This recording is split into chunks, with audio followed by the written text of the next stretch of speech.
안녕하십니까? 이은미 인사드립니다. 반가운 소식을 전해드리면서 시작하려고요. 저희 G맨 라디오 워싱턴 지국이 설립되었습니다. 오늘 첫 시간으로요. 이건휘 선교사님께서 뉴스 단신을 전해주셨습니다. 시작할게요.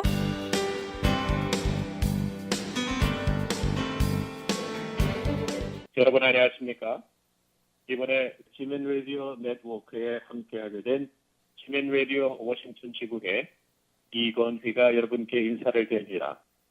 지멘 라디오 워싱턴 지국은 소재지가 미국의 수도인 만큼 미 국내뿐 아니라 전 세계에서 시시각각으로 일어나는 사건과 기독교사적으로 지구촌 곳곳에서 감지되는 교회의 여러 가지 소식과 변화, 또 그 흐름을 빠르게 전하고 무엇보다 미국을 중심으로 세계를 그리스도의 복음으로 잇는 가교의 역할을 효과적으로 하고자 합니다.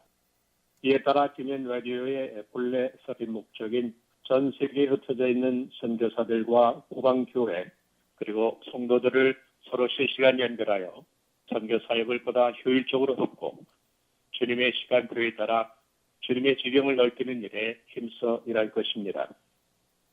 그 첫 시간인 오늘 첫 소식으로 기쁜 소식을 하나 전해드리겠습니다. 재미교포들이 많이 살고 있는 미국은 본래 나라의 건국 이념과 헌법에 기독교 신앙이 명시되어 있는 명실공히 기독교 국가로서 잘 알려진 나라입니다. 그래서 자유와 평등이 법으로 보장되고 무엇보다 미국은 우리가 믿고 따르는 유일한 하나님이 온전히 하나님이 되시는 복음이 전 세계에 편만하게 전파되기 위해 제일 먼저 앞장섰던 나라였고 그로 인해 하나님께서 세계 제일의 부강한 나라로 축복했던 그 땅, 그 미국이 언제부터인가 하나님을 멀리하고 반기독교 문화를 수용하면서 이제는 종교적 차별을 없앤다는 정확한 명분을 내세워 미국 내 공공장소와 학교에서는 우리 모두가 믿는 살아계신 하나님에 대해 언급할 수 없고 기독교를 상징하는 모든 것을 금하기까지 하는 지경에 오기도 했습니다. 특히 지난 오바마 정부에서 8년간 펼쳐놓았던 반기독교적이고 비윤리적인 수많은 교육 정책들과 특별히 친이슬람적인 문화와 교육들로 점차 물들고 친해져가는 현애들을 지켜보면서 우리 모두는 이를 개탄하고 우려를 해왔었습니다. 하지만 이제 곳곳에 깨어있는 하나님의 백성들이 일어나 힘을 모으고 있다는 기쁜 소식이 들려옵니다. 미국 의회 안에서 일어나는 작은 구름들의 움직임인데요. 아직 많은 수는 아니지만 미국 의회에서 일부의 의원들이 그들의 마음속에 하나님의 말씀, 성경의 중요성이 다시금 부각되고 이에 따라 공립학교 교육 과정에 성경을 배우는 클래스를 만들기 위해 애쓰는 크리스천 의원들의 노력이 점차 힘을 받고 있기에 우리 자녀와 다음 세대들에게 새로운 소망이 생기고 있는 것입니다. 물론 이런 운동이 열매를 맺기 위해서는 앞으로 넘어야 할 과제와 해결돼야 할 일들이 많은 것이 사실이고 무엇보다 각 주정부의 정치적 리더들의 공의적인 마음과 힘이 절실히 필요하다겠습니다. 어떤 성향의 정치인들이 미국 주정부 자리에 주류에 자리를 하고 있느냐에 따라서 주정부가 공립학교에 성경학습을 도입할 수도 있고 아니면 오히려 성경학습법안을 완전히 반대하고 폐지할 수도 있기 때문인데요. 만약 각 주정부에서 이 법안이 채택된다면 성경학습, 즉 바이블 리터러시 법안은 미주 공립고등학교에서 학생들이 교육과 수업으로 구약과 신약 공부를 할 수 있게 되는 것입니다. 현재는 이 발의안이 적어도 6개 주의 미 의원으로부터 발의됐는데요. 제안의 내용은 공립학교가 성경의 문학적 그리고 역사적 배경과 성경학습의 중요성에 대한 선택적인 수업을 제공할 것을 요구하며 장려하는 내용입니다. 이번에 제안된 이 법안은 일반적으로 공립학교에서 다루는 세계 종교 과목 클래스에서 배우는 현재 미미한 기독교 역사에 대한 것보다 훨씬 더 깊이 성경을 자세하게 가르치는 수업이 될 것이라고 전망하고 있습니다. 이 법안을 지지하는 보수 기독교 미 의원들과 기독교 단체의 지도자들은 이 법안을 통해 학교 내에서 미국을 건립한 전통적인 가치를 회복하고 학생들에게 신앙적인 내용을 깊이 공부할 수 있는 기회가 주어질 수 있기를 희망한다고 밝히고 있습니다.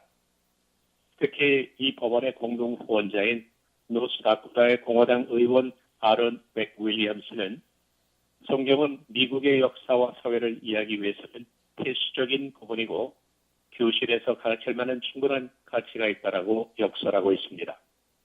하지만 이 땅에서 우리가 하나님의 일을 할 때는 늘 우리에게 강력한 영적인 저항과 전쟁이 있어 왔었습니다. 이렇게 어렵사리 발의된 이 법안을 반대하는 무리들의 공격이 바로 그것인데요. 이 법안을 반대하는 대표적인 반기독교 단체들은 AU와 ACLU의 약자를 갖고 있는 두 단체입니다. AU는 Americans United for Separation of Church and State의 약자이고 ACLU는 American Civil Liberty Union의 약자인데요. 반기독교 극좌파 진보주의 단체로 알려져 있습니다. 이 단체 AU의 대표인 레이첼 레이들은 이 법안 채택 반대 이유로 이 법안이 국립학회에서 친기독교적 메시지를 강화함으로써 미국의 가치를 변형시키려 한다고 강력히 반대하고 나섰습니다. 또한 ACLU도 이런 법안은 타 종교를 상대적으로 차별할 수 있는 도구로 사용될 수 있다면서 반대하고 있습니다. 그러나 이 법안의 상정 기회에 그동안 불신양면으로 공조하고 힘써왔던 많은 크리스천 그룹들은 미국 헌법이 보장하고 하나님의 축복의 땅인 미국을 지키고 유지하기 위한 가장 선한 싸움이고 꼭 필요한 싸움이라고 말하고 있습니다.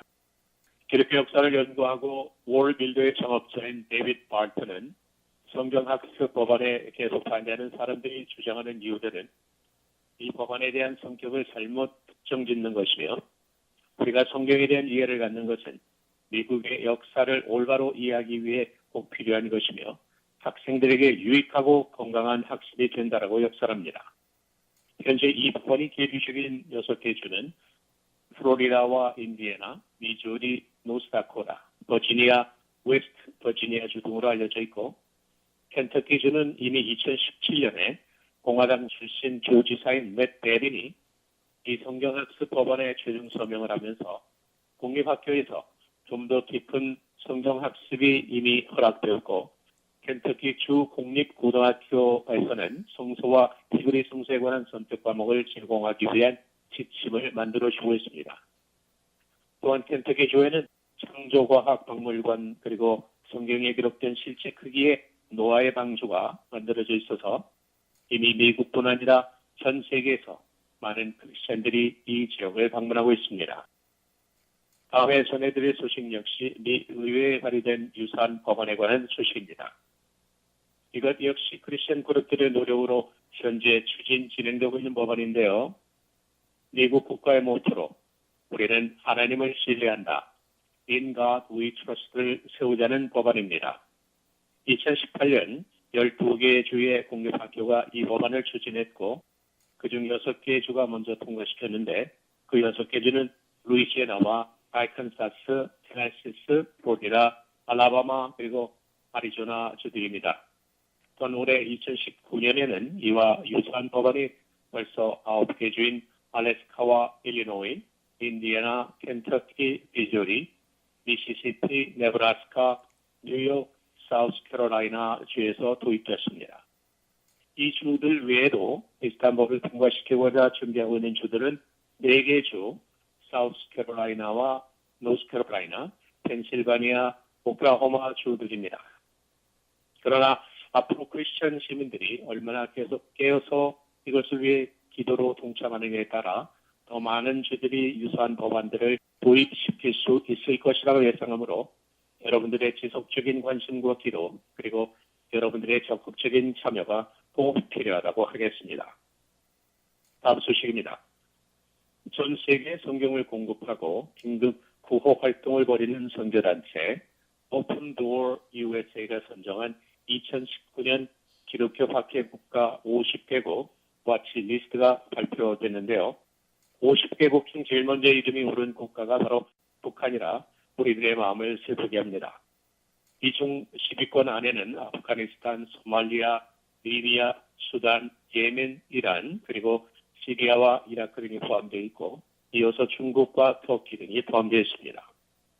다음은 미국 경제에 관한 소식을 하나 전해드리겠습니다. 트럼프 행정부 출범 이후에 미국 내 경제 여건이 호전되고 있다는 평가가 있는 가운데 이에 반한 우려의 목소리가 대두되고 있습니다. 제넷 얼렌 FRB 전 의장을 포함한 믿을 만한 경제 전문가들은 머지않은 장 내에 미국 내 경제가 불황 국면에 접어들 수 있다는 전망과 우려를 표명하고 나서 관심을 걸고 있습니다. 배럴 마켓의 전문 경영인 데니스 켈러헐은 지난 2008년 서브프라임 모기지 사태 때 다시 말해 과대한 부실 대출의 여파로 미국의 초대형 모기지론 대부업체들이 줄줄이 파산하면서 시작된 경제 불황이 미국뿐만 아니라 국제금융시장의 신용 경색을 일으켜 연쇄적인 불황 위기를 초래했던 때와 아주 유사한 현상이 보여지고 그 규모와 잠재력이 참으로 우려된다고 밝혔습니다. 그 이후로 현재 1조 5천억에 달하는 학비 대출과 1조 2천억을 넘는 기업 대출을 들고 있는데 수천 개의 미국 기업들의 열악한 재정 상태와 신용도의 하락으로 대규모 부실 대출이 우려되고 있다고 밝혔습니다. 이들 기업 가운데는 우리에게 잘 알려져 있는 푸드체인점, 버거킹과 우버 택시 회사도 포함되어 있습니다. 미 연방준비위원회 제넷 앨런 전 의장도 최근 파이낸셜 타임즈와의 인터뷰에서 현재 큰 하락세를 보이는 경제 하락 지표들이 우려된다면서 이것이 더욱 악화될 경우에 기업들의 줄부산이 이어질 것이며 이 많은 부실 대출은 결국 경제 불황을 더욱 부채질할 것이라는 우려를 표명했습니다. 이외에도 많은 경제 전문가들은 미국의 기업 중 약 3분의 2 정도가 부채 증가로 현재 투자 불가 판정을 받고 있으며 개인 신용카드 부채와 학업 대출이 위험한 수준으로 증가하고 있다고 밝히고 2017년에 결국 파산한 토이자라스 경우에도 2005년에 개입한 부실 대출 금융의 후유증으로 결국 소생하지 못해 파산하게 됐다고 부실 대출의 위험성을 설명하면서 앞으로 향후 빠르면 6개월에서 6년 안에는 결국 부채 버블이 터지게 될 확률이 매우 높다고 경고하고 있습니다. 마지막으로 이들이 당부하는 조언은 하루속히 개인 부채나 가계 부채를 정리하고 더 이상의 빚을 지지 않는 것이 최선이라고 조언하고 있습니다. 저희가 준비한 소식은 여기까지입니다. 지금까지 지민 라디오 워싱턴 지국의 이건휘가 전해드렸습니다. 감사합니다.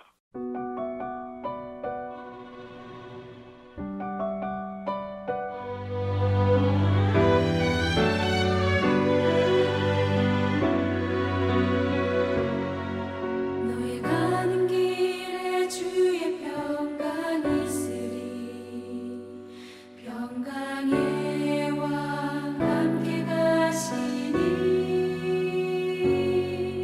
너의 걸음 걸음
그만둘 수 없으니 사랑입니다.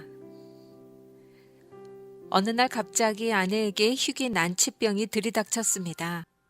사지마비라는 극한 상태까지 몰려 머리를 빼고는 손가락 하나도 꿈틀대지 못하는 채로 대소변 신경이 마비된 상태로 남자인 내게 몸을 맡기고 부끄러움만 상실하지 못한 채 몇 년 동안 이 병원 저 병원을 전전하며 살고 있습니다.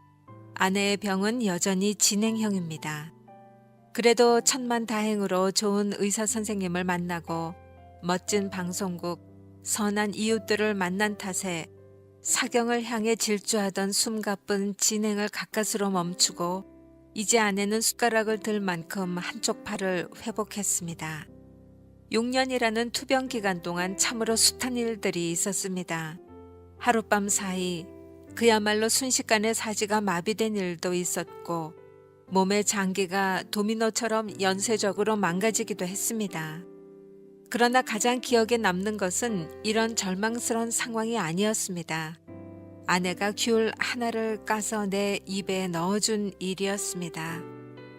비록 형체를 알아볼 수 없을 정도로 거칠게 까놓은 것이었으나 그때의 감동을 무어라 말해야 할까요? 그날 나는 남몰래 밖으로 나가 펑펑 울었습니다. 서럽고 멍들었던 지난날의 고단함이 한꺼번에 떠오르고 한편으로 너무나 감사하고 감사했습니다. 온몸의 기능이 정지되어 산 송장 같던 아내였습니다. 침대에서 이리저리 몸을 굴려가며 소변과 대변을 받아내야 했던 죽은 것도 아니고 산 것도 아닌 것 같던 아내였습니다. 손가락 한 개를 꼼지락하는데 1년이 걸렸고 다시 1년이 지나서야 손목을 뒤집을 수 있게 되었습니다. 콘크리트를 부어 온몸을 굳혀놓은 것 같은 고통 속에서 살았던 아내. 그런 아내가 침대에 누워 귤 하나를 까냈습니다. 온몸이 땀에 젖을 정도로 노력한 결과였습니다. 눈으로 보면서도 믿어지지 않았습니다. 그 작은 기적 하나가 그간 죽도록 두들겨 맞고 내 동댕이 쳐지며 생긴 멍을 다독여주는 것 같았습니다. 한없이 떨어져 내리던 절벽 어딘가에 옷자락이 걸려 추락을 멈춘 것과도 같은 희망의 느낌이었습니다. 이후 아내는 작은 수첩의 볼펜으로 삐뚤빼뚤 마치 그림을 그리듯 글을 썼습니다. 고마워요 라고. 그 글씨는 나에게 있어 종이가 아니라 바위 위에 새긴 조각과도 같은 것입니다. 조금만 움직여도 손에 쥐가 나서 경련을 일으키는 사람이었습니다. 그런 사람이 완성한 고마워요. 이 한마디는 내게 있어 날카로운 다이아몬드로 단단한 쇠판 위에 새긴 것과도 같은 강력한 징표이고 힘내라고 주는 하늘의 포상과도 같은 것입니다. 이제 우리에게 죽음은 더 이상 두려운 어떤 것이 아니라 희망찬 새 삶의 시작을 뜻합니다. 죽음이 희망이라니요. 언뜻 들으면 삶을 포기한 사람의 체념처럼 들릴지 모르지만 전혀 반대입니다. 마지막 사는 날까지 웃으며 감사하면서 남겨질 아이들과 이웃들에게 인생이라는 것이 얼마나 귀하고 소중한 것인지 들려주고 싶은 것입니다. 그것이 우리가 이 땅을 거쳐가는 의무요 바른 삶입니다. 그래야 우리를 보고 함께 이 언덕을 넘어가는 아이들이 자기들에게 닥치는 고비에 좌절하지 않고 주위 사람들에게 감사하며 살아갈 것이 아니겠습니까? 긴 병에 장사 없다는 말처럼 경제적 형편은 더욱 힘들어졌고 몸도 마음도 바닥을 드러내는 순간이 있었지만 영혼은 더욱 잠잠해졌습니다. 아이들도 잘 버티며 자기 몫을 감당해 주었고 무엇보다 순간순간 필요한 것들을 하나하나 채워준 고마운 분들 덕분에 우리 부부는 든든한 마음으로 오늘을 버텨내고 있습니다. 힘들 때마다 주문을 외우듯 오늘 하루만 생각하자, 오늘 하루만 버텨내자 다짐하며 살다 보니 스스로 하루살이라는 생각을 자연스럽게 하게 되었습니다. 근심하지 말라, 오늘 염려는 오늘로 족하다는 말씀이 일상이 되어버렸습니다. 하루살이도 사랑을 합니다. 어쩌면 하루뿐이기 때문에 더욱 절실하게 군더더기 없이 사랑을 하는 것입니다. 내가 아내에게 느끼는 사랑, 아내가 나를 믿고 맡기는 사랑, 우리 이웃들이 우리의 어려움을 덜어주는 사랑, 하나님이 우리의 생명을 예정대로 끌어주는 사랑, 이 모든 사랑이 없었다면 어떻게 살아왔을까요? 사랑은 계약도 아니고 값싼 동정도 아닙니다. 도저히 그만둘 수 없는 샘솟는 본능입니다. 나는 오늘도 하루만 사는 하루살입니다. 내일이면 만질 수 없을지도 모르는 아내의 뺨을 만져보고 등짝도 주물러보고 아픈 다리를 무 같다고 놀리면서도 어루만져 봅니다. 어차피 하루에는 하루치밖에 감당하지 못하는 게 사실이니까요. 그것이 행복이든 고통이든 혹은 생명이든 그만둘 수 있으면 사랑이 아닙니다. 그만둘 수 없으니 사랑입니다. 힘들고 미워서 돌아섰다가도 등 뒤로 아픈 비수가 날아와 다시 돌아설 수밖에 없는 선택의 여지가 없는 마음. 그래서 사랑은 어쩔 수 없는 운명이고 불완전한 생물에게 주어진 숙명인 것입니다. 선택의 여지가 없이 묶인 우리 두 사람과 우리 두 사람을 알게 되었다는 이유 하나만으로 사랑을 줄 수밖에 없었던 많은 이웃에게 말하고 싶습니다. 사랑합니다. 진정 사랑합니다. 사랑해 주셔서요.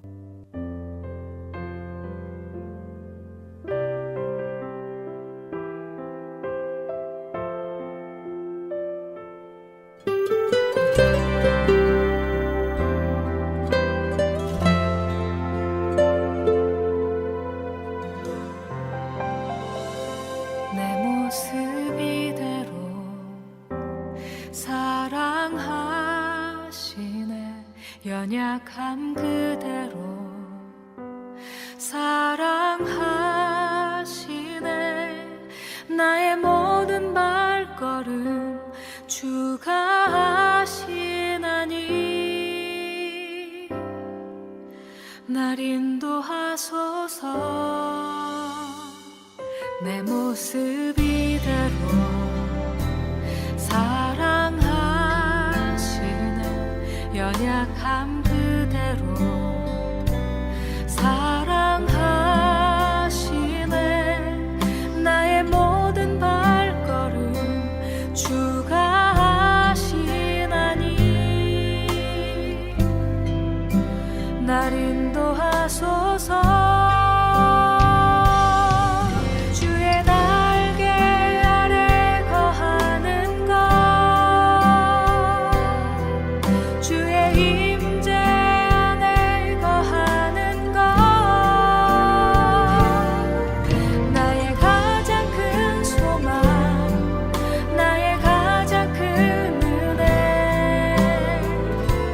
주와 함께 동행하느니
여러분의 건강을 녹화합니다.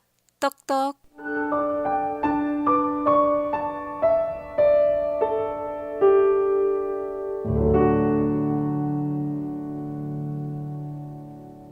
인간의 수명이 늘어나면서 단순히 나이의 숫자를 늘려 오래 사는 것보다요, 건강하게 사는데 더 큰 관심이 주어집니다.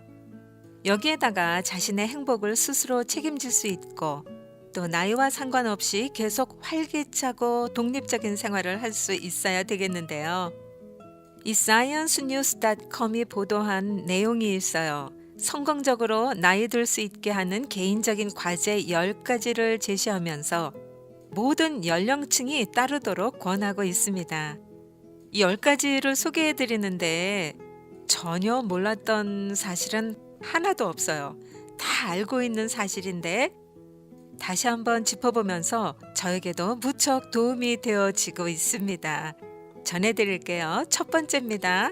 걱정을 줄이십시오. 계속 걱정을 하다 보면 그 자체가 병을 만드는 일이 정말로 일어나게 돼요. 지나친 걱정은 어떻습니까? 혈압을 높이죠? 소화 장애를 일으키고요. 만성적인 두통을 부르고 건강에 적시 놓인 비만을 부르기도 합니다. 두 번째, 다양한 색상의 음식을 드시고 계십니까? 선명한 색깔의 과일과 채소들로 이루어진 건강한 식사는 여러분이 몸을 계속 움직일 수 있게 해주는 영양소를 제공합니다. 세 번째입니다. 사람들과 연락하시래요. 혼자 산다고 해서 혼자가 되는 것을 뜻하지는 않습니다. 친구들이나 이웃, 친척들에게 연락을 하십시오. 네 번째, 이 부분에서 자꾸 늦추시는 분들이 있으세요. 건강검진을 받으시랍니다. 의사가 권하는 건강검진을 미루지 마시라고요. 특히 눈과 치아는 검진을 잊어서는 안 된다고 하네요. 다섯 번째, 더 많이 움직이십시오. 운동은 심장 건강을 좋게 해주고요. 심장이 건강하면 혈전과 우울증 등 관련 질환을 예방할 수 있습니다. 여섯 번째, 많이 읽으십시오. 우리 크리스천들에게는 절대적인 성경을 많이 읽으시고요. 신문, 책, 잡지를 읽고 낱말풀이 등을 하면서 뇌를 훈련시켜야 한다고요. 일곱 번째, 어려울 것 같지만 쉽습니다. 웃고 노래를 부르십시오. 인생을 즐기는 좋은 방법이 아닐까요? 둘 다 걱정을 덜어줍니다. 여덟 번째, 관리를 잘하세요. 자신의 건강에 미리 대책을 세우십시오. 의사에게 궁금한 사항을 물어보시고 긍정적인 생활 방식으로 바꾸는 데 대한 조언을 들으십시오. 아홉 번째, 적극적으로 나서 보세요. 각종의 지역 조직들은 자원봉사자를 필요로 합니다. 다른 사람을 돕는 것은 여러분 스스로 좋은 감정을 북돋을 수 있게 해주는 가장 좋은 원기 회복제입니다. 자, 마지막 10번째예요. 잠은 밤에만 주무십니까? 밤에만 주무시래요. 자주 낮잠을 자지 않도록 하시라고요. 늦은 밤 간식을 먹거나 침대에 누워 TV는 절대로 보지 마십시오. 이 10가지 다 실행 가능한 이야기죠. 여러분의 건강 지킴이가 알려드렸습니다.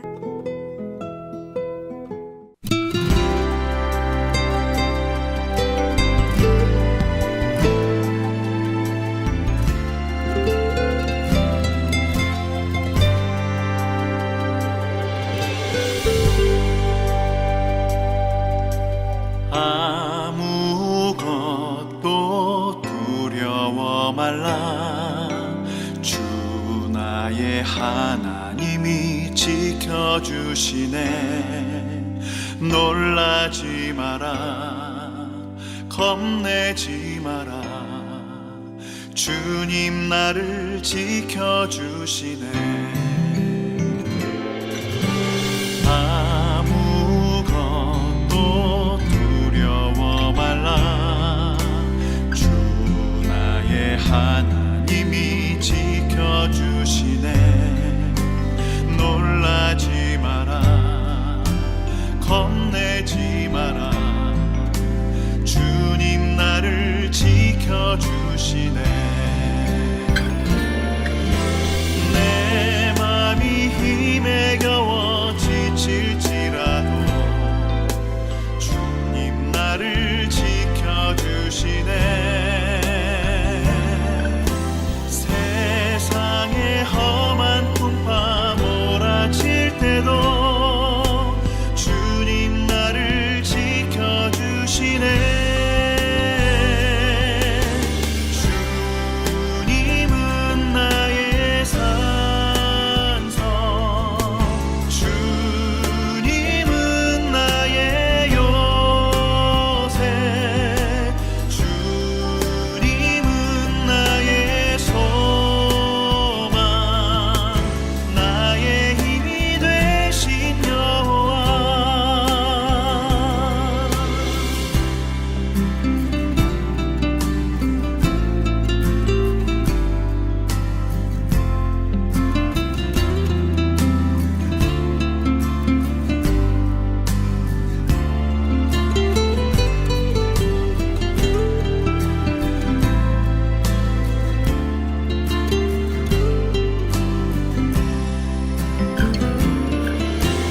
내 맘이 힘에 겨워 지칠지라도 주님 나를 지켜주시네.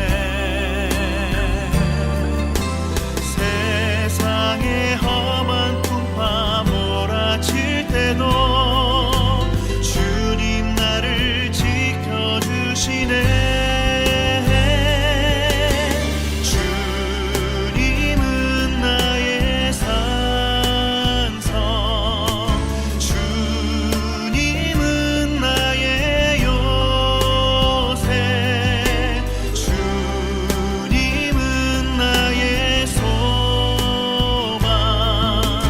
나의 힘이 되신 여호와. 주님은 나의 산성, 주님은 나의 요새, 주님은 나의 소망, 나의 힘이 되신 여호와. 나의 힘이 되신 여호와. 나의 힘이 되신 여호와.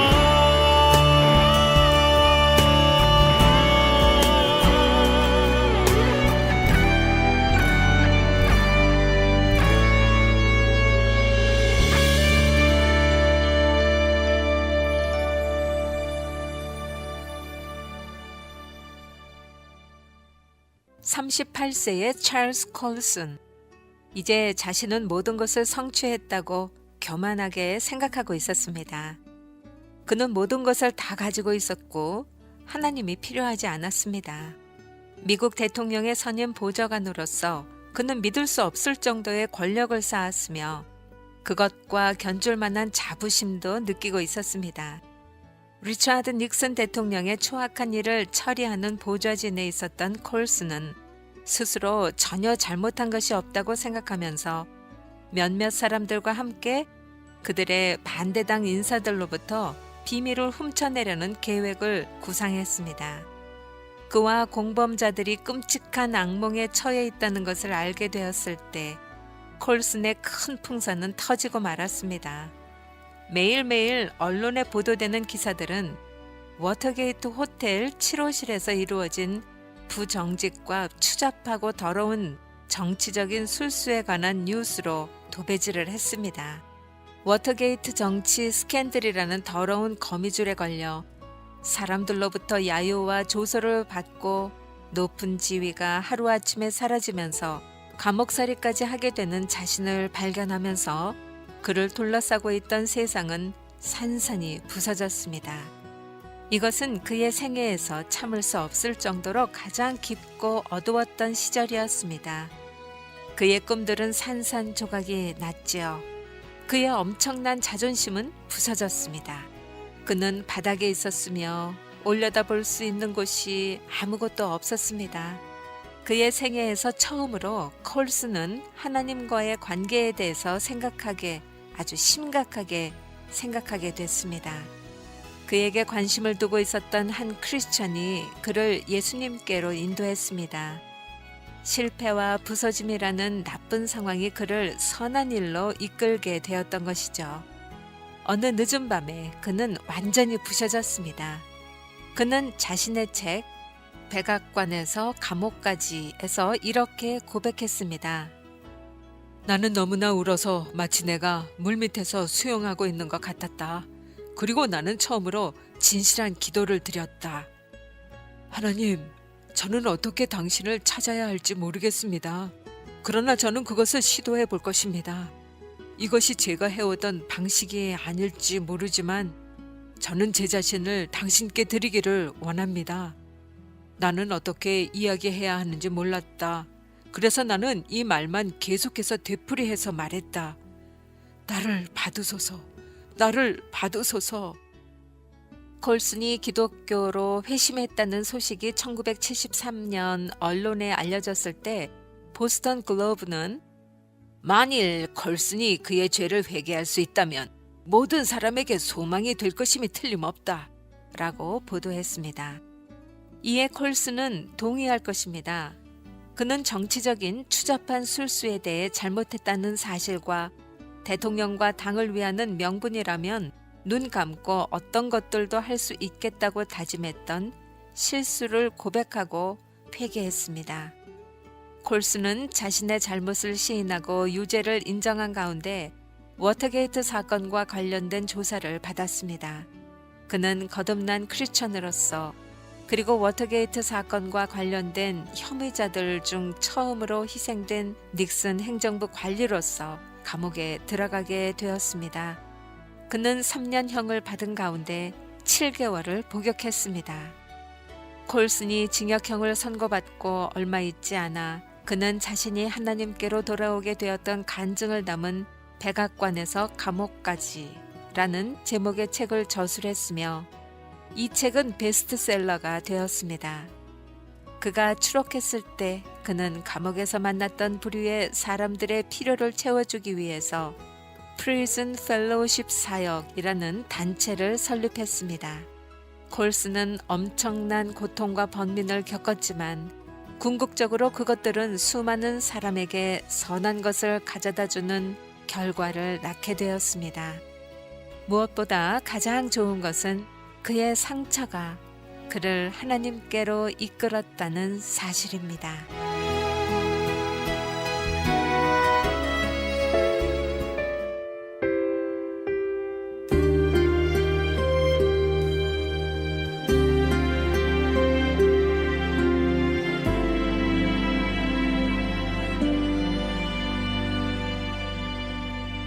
여호와는 너에게 복을 주시기를 원하며 너를 지키시기를 원하시며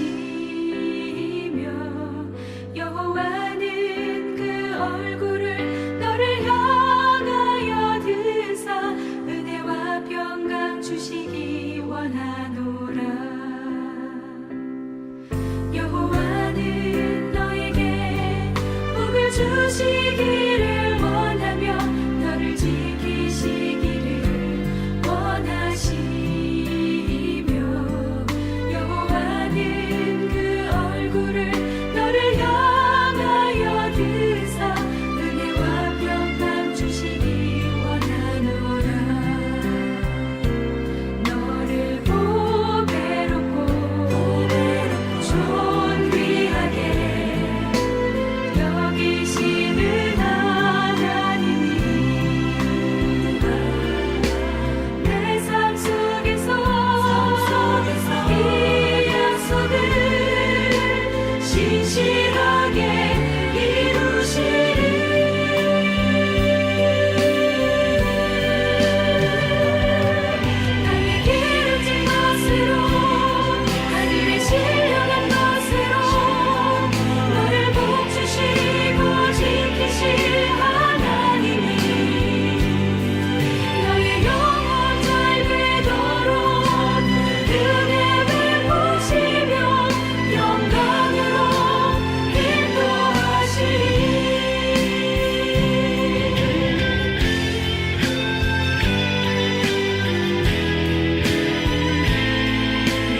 주시기를 원하며 너를 지키시기를 원하시며 여호와는 그 얼굴을 너를 향하여 드사 은혜와 평강 주시기 원하노라.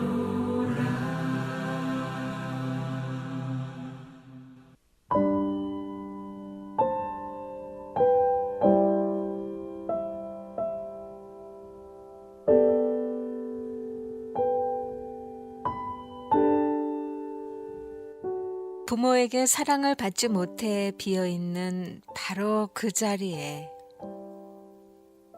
어린 시절 가정의 불화와 폭력, 경제적 어려움, 부모의 무관심 속에서 자란 저는 항상 아픈 마음을 가지고 살았습니다. 내적인 공사가 이루어지지 않은 상태에서 떠난 인도에서의 삶은 제가 감당할 수 있는 영역이 아니었습니다. 제 안에 있는 문제를 해결하지 못하니 하나님의 일을 할 수도 없었고 수많은 신과 죄로 가득한 그 땅에서 악한 영의 공격에 너무나 쉽게 무너졌습니다. 그곳에서 제가 얻은 것이라고는 우울증과 대인 기피증 뿐이었습니다. 삶의 의욕도 없었으며 무엇을 위해 살아야 하는지조차 희미해져 갔습니다. 사람은 저에게 상처만 주는 존재로 여겨졌고 어느새 저는 사람들에게서부터 마음의 문을 닫고 있었습니다. 견고한 벽을 세워 자신을 스스로 가뒀습니다. 내가 하나님을 믿는 사람이었던가 싶을 만큼 하나님 없이 살아갔습니다. 인도에서의 삶은 실패였다고 낙담하며 한국으로 귀국하게 되었습니다. 아이들은 언제나 제 분노의 대상이었습니다. 저의 아빠가 그랬듯이 아이들의 아이됨을 인정하지 못했고 순간순간 과격한 모습을 아이들에게 분출했습니다. 그 순간에 접하게 된 치유와 회복의 학교 홈스라는 기관은 제게 구체적인 해결책을 제시해 줄 수 있을 것 같았습니다. 하지만 여전히 저는 낯선 사람이 두려웠고 신청서를 제출할 용기가 없었습니다. 예배 중 홈스 광고를 듣고 하나님께 제가 홈스를 하길 원하신다면 저 스스로 신청서를 제출할 용기가 없으니 누군가를 붙여주시거나 그것에 맞게 환경을 열어주세요, 하나님. 이렇게 기도했습니다. 그런데 그 예배 후에 느닷없이 한 자매님이 저를 보시더니 홈스를 신청할 거냐고 같이 하자는 제안을 하는 것이었습니다. 순간 하나님이 홈스를 통해 나를 치유하시고 회복시키시기로 작정하셨구나 싶은 강한 확신이 들었습니다. 그리고 새벽 기도를 나가며 홈스를 준비했습니다. 그런데 기도하는 중에 부모님이 이혼하신 이후부터인 지난 7년 동안 연락이 닿지 않는 아빠를 생각나게 하셨습니다. 순간 화가 났습니다. 잊고 잘 지내고 있다고 생각했는데 왜 이제 와서 또 들춰내시는 것인지, 갑자기 아빠를 찾으라고 시키시는 건 아닌지, 하나님이 뭐라고 하시든 듣고 싶지 않았습니다.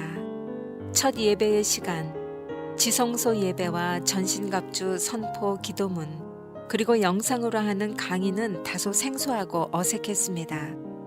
마음속 깊이 묻어든 아빠와의 관계를 말씀하실 것 같아 도망가고도 싶었습니다. 그런데 2주차 저널을 정리하면서 성품의 교체는 우리가 만들 수 있는 것이 아니고 죄 문제와 마찬가지로 감정을 다루는 문제, 상처의 문제는 하나님만이 해결하실 수 있다는 것에 초점이 맞춰졌습니다.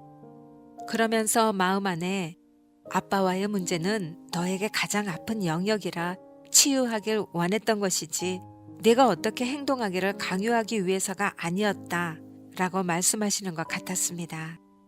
제 내면 안에는 육신의 아버지에게서 얻은 부정적인 영향으로 하나님은 진노의 하나님이고 두려워할 뿐, 혹은 지켜라, 순종하라, 강요하시는 분으로 자리 잡고 있었던 것입니다. 그리고 하나님이 두려워 제 감정을 솔직하게 내어드리지 못했던 순간들이 생각났습니다.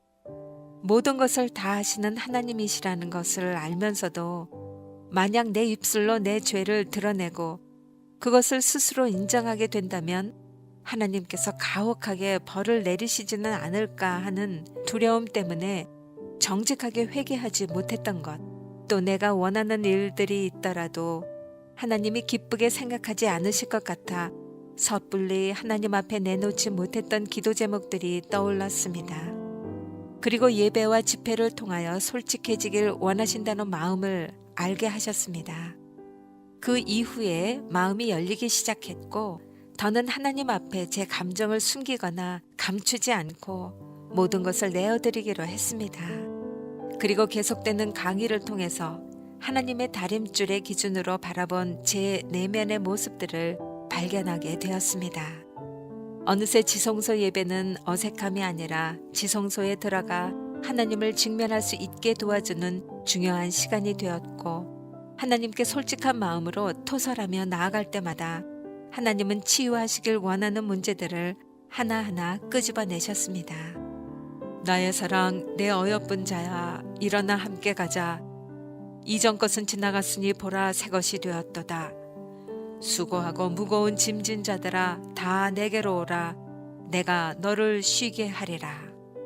하나님은 홈스에서의 시간, 주일 예배, 또 새벽 예배를 통해 제 안에 깊은 울림의 말씀들을 주셨습니다. 저 자신을 누구보다 사랑하신다고, 더는 과거의 상처들로 아파하지 말라고, 마음의 무거운 짐들을 내려놓고 함께 하자고 당신의 손을 내밀어 제 손을 잡아주셨습니다. 결국 제 안에 결핍된 사랑이 문제였습니다. 하나님은 지금도 부모에게 사랑을 받지 못해 비어있는 그 자리에 주님의 사랑으로 채우시길 원한다고 말씀하고 계십니다. 우울증에 시달리고 분노를 절제할 수 없었을 때 우울증 약을 먹었던 적이 있습니다. 하나님 앞에서 해결하려는 것보다 정신적인 연약함을 약에 의지해보려 했습니다. 약 한 알이 주는 제한적인 순간의 평안함이 있었습니다. 하지만 그것은 제 내면의 본질적인 문제를 해결할 수는 없었습니다. 치유와 회복의 시간들을 통해서 제 안의 상처들을 살피고 하나님이 만지시는 과정을 통하여 약을 먹었을 때 느꼈던 순간적인 평안함이 아니라 약을 먹지 않았는데도 안정적인 평안함을 느낄 수 있었습니다. 그리고 아이들의 부족한 모습에만 집중했던 시각이 다음 세대에 하나님의 나라를 세워갈 영적인 존재라는 시각으로 바뀌기 시작했습니다. 그리고 하나님의 사랑과 은혜가 부어질수록 아빠를 생각나게 하셨습니다. 증오와 원망과 분노가 아닌 그의 영혼을 위해 기도할 수 있는 마음을 주셨습니다. 우리 가정은 저의 회복을 통해 가정 예배를 드리고 아이들과 함께 말씀을 암송하며 믿음의 가정으로 세워지는 첫걸음을 내디뎠습니다. 주님의 사랑이 제 안에 차고 넘치게 흘러 우리 가정뿐만 아니라 하나님이 찾으시는 그 영혼을 위해 흘려 보내지기를 소망합니다.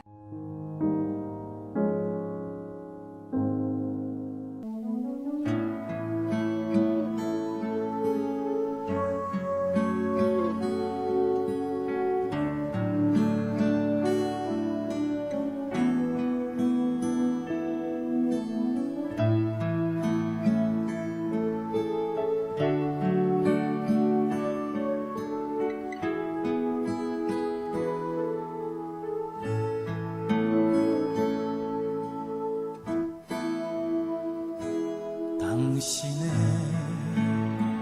그 섬김이 전국에서 해같이 빛나리. 당신의 그 겸손이 전국에서 해같이 빛나리. 당신의 그 믿음이 전국에서 해같이 빛나리. 당신의 그 충성이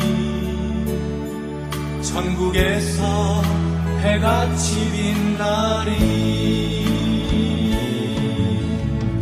주님이 기억하시면 예수님 사랑으로 가득한 모습 천사도 흠모하는 아름다운 그 모습 천국에서 해같이 빛나리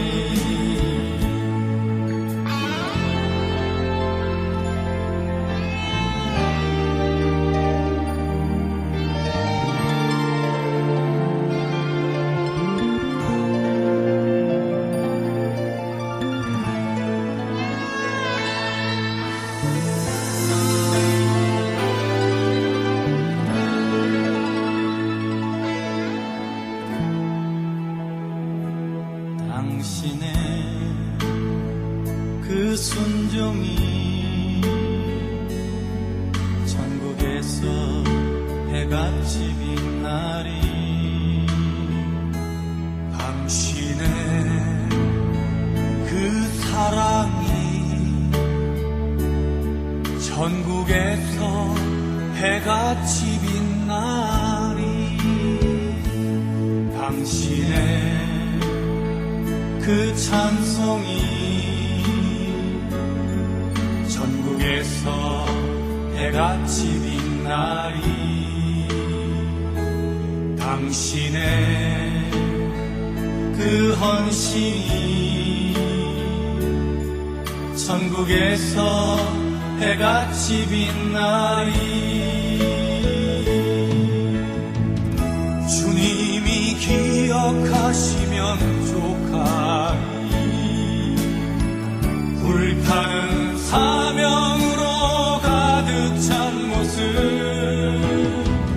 천사도 흠모하는 아름다운 그 모습 천국에서 해같이 빛나리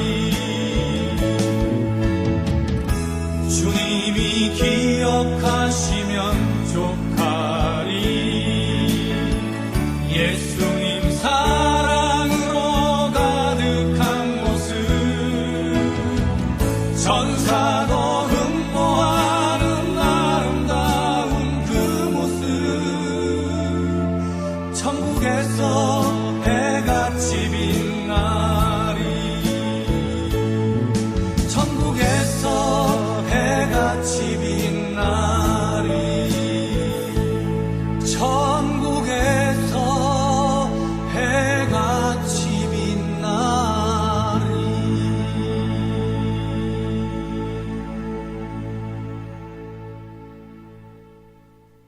한 엄마가 옆집에 새로 이사온 아기 엄마에게 잘해주고 싶은 마음에 반찬을 조금 더 만들어서 나누어 주었습니다. 아유, 애기 키우느라 얼마나 애쓰세요. 하며 반찬을 주자, 어머, 이런 귀한 반찬을 다 주시고 정말 감사합니다. 이렇게 정감 있는 이웃이 되어갔습니다. 일주일에 한 번씩 밑반찬을 만들 때마다 조금씩 더해서 옆집에 가져다 주었어요. 아기 엄마는 감사해 하면서 빈 그릇을 주곤 했습니다. 그러던 어느 날 무덤덤한 얼굴로 반찬이 좀 짜네요 라고 하더니 그 다음 주에는 어머, 하루 늦으셨네요 라고 말을 하는 것입니다. 그러다 몸이 아파 반찬을 하지 못하고 한 주를 넘어가자 엘리베이터에서 만난 아기 엄마가 이번 주에는 제 반찬은 안 하셨나 봐요? 라고 물었다고 합니다. 사람들은 자신이 누리는 복이 반복되면 당연하게 여기는 것 같아요. 그리고 투정을 하기 시작하죠.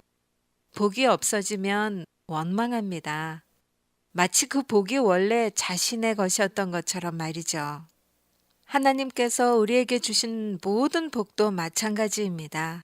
어느 것 하나 당연한 것이 없는데도 매일 똑같이 부어주시는 복들에 우리는 너무 무뎌 있는 것 같아요. 자, 오늘 여러분은 무엇에 불평하고 계신가요?